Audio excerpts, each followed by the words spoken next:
Bonjour à toutes et à tous, chers étudiants. Dans cette séquence consacrée pour les travaux dirigés de la chimie en solution, nous proposons cet exercice qui parle d'un mélange, d'une solution qui contient un mélange de deux acides faibles. Donc l'exercice nous dit qu'on mélange à volume égaux une solution 10 puissance moins 2m d'un monoacide faible qu'on va noter HA1, qui a une constante d'acidité Ka1 qui est égale à 10 puissance moins 5, et une solution 10 puissance moins 2m, donc là je vous fais remarquer qu'ils sont à la même concentration, d'un autre monoacide faible, HA2, de constante d'acidité Ka2 qui est égale à 10 puissance moins 6.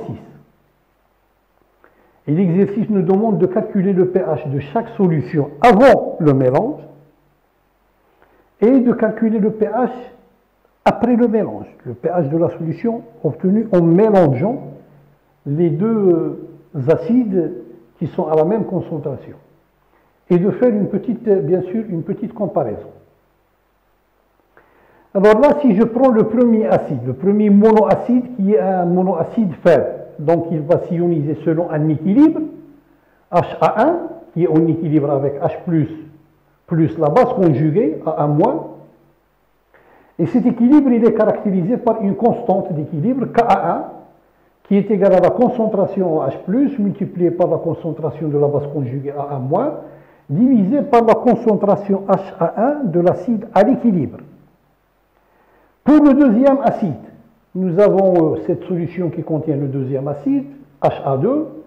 L'ionisation de cet acide, il se fait elle aussi selon un équilibre, concentration de H+, plus la base conjuguée de l'acide qui est A2-.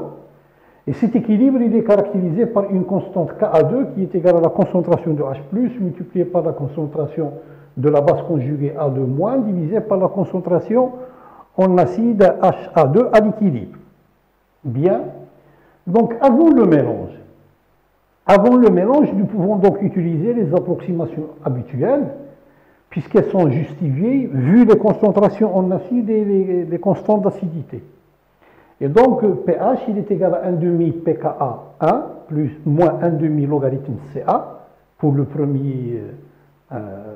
la première solution, pour le premier acide. Et donc, en remplaçant chaque constante par sa valeur, on va trouver 1,5 facteur de 5 plus 2, c'est-à-dire 3,5. Et donc, le pH de la première solution qui contient l'acide HA1, c'est 3,5. Pour la solution qui contient le monoacide faible HA2, c'est toujours la même chose, pH égale 1,5 pKa2 moins 1,5 log Ca. Et en remplaçant chaque constante par sa valeur, on trouve 1,5 facteur de 6 plus 2, c'est-à-dire 4. Ça, c'est avant le mélange. Maintenant, quand on va procéder au mélange, lorsqu'on mélange les deux acides, les équations de la conservation de la matière. Pour le premier acide, HA1, nous avons mis HA1 à la concentration initiale C1. Cette quantité-là, il va se trouver soit sous forme déprotonée, c'est-à-dire sous forme de la base conjuguée, soit sous la forme de l'acide non ionisé. Donc, une fois l'équilibre est établi, on a une partie de l'acide mis à la concentration initiale C1, une partie va se transformer en base conjuguée et une partie, il restera sous la forme acide à l'équilibre. Et donc, on peut écrire C1 qui est égal à la concentration de HA1 plus la concentration de AA-. La même chose peut être dite au sujet du deuxième acide. La conservation de la matière pour ce deuxième acide, c'est C2 qui est égal à la concentration de HA2 plus la concentration de A2-. Maintenant, pour l'électroneutralité, nous avons le seul ion qui est chargé positivement dans cette solution, c'est l'ion hydronium H+. Et donc, la concentration de H+, qui est égale à la concentration de AA-, puisqu'il est chargé négativement, plus, avec une seule charge, plus la concentration de A2-, plus la concentration de OH-. Et là, bien sûr, le milieu étant suffisamment acide, qu'on peut donc négliger la concentration de OH-, Et on va avoir concentration de H+, qui est égale à la concentration de la base conjuguée à 1- plus la concentration de la deuxième base conjuguée à 2-. Et on va remplacer A1-, on va calculer la concentration de A1- et la concentration de A2- en passant par les constantes des équilibres. Donc, on va donc négliger OH- devant la concentration de H+, puisque le milieu il est suffisamment acide.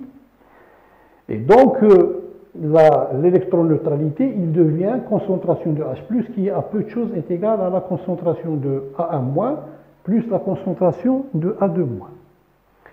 Maintenant, les deux équilibres, ils vont voir la concentration à l'équilibre, par exemple pour le premier acide, HA1, qui à peu de choses près est égal à C1. On va négliger la concentration de la base conjuguée A1- devant la concentration de HA1. Pourquoi? Parce que déjà, c'est un équilibre, donc c'est un acide faible, et le fait d'ajouter un autre acide au milieu, il va donc faire rétrograder l'équilibre, c'est-à-dire qu'il va le déplacer dans le sens de la formation de l'acide. Et donc ce qui est dit au sujet du premier acide, il peut être dit au sujet du deuxième acide. Et donc on va avoir C1 qui est à peu de choses près égal à HA1. On va négliger la concentration de AA- devant la concentration de HA1. Et on va négliger la concentration de A2- devant la concentration de HA2.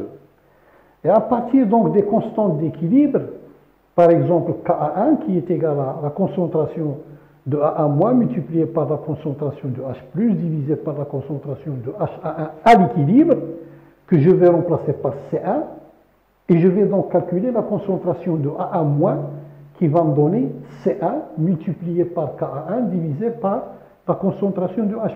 La même chose, Ka2 qui est égal à la concentration de A2- multiplié par la concentration de H+, divisé par la concentration de HA2. Je vais remplacer la concentration de HA2 à l'équilibre par C2, et donc je vais calculer la concentration de A2- qui est égale à C2 fois Ka2, divisé par la concentration de H+.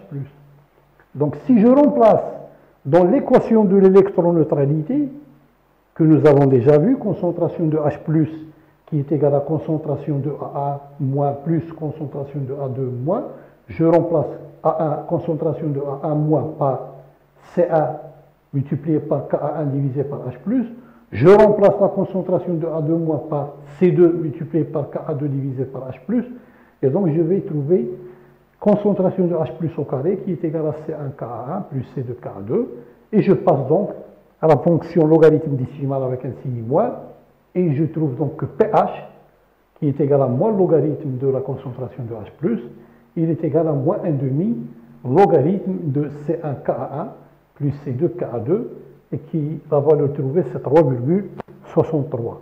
Et donc nous voyons que cette valeur-là, c'est une valeur qui est entre les deux valeurs calculées avant le mélange. Donc ici, c'est comme l'histoire des températures, quand on mélange de l'eau chaude avec de l'eau froide, la température après le mélange, c'est une valeur intermédiaire. Donc ça nous fait rappeler l'utilisation des potentiels chimiques ou d'un certain nombre de potentiels. Et donc cette valeur, c'est une valeur qui est intermédiaire entre la valeur de pH pour la solution S1 avant le mélange et la valeur de pH pour la solution S2 avant le mélange. Je vous remercie.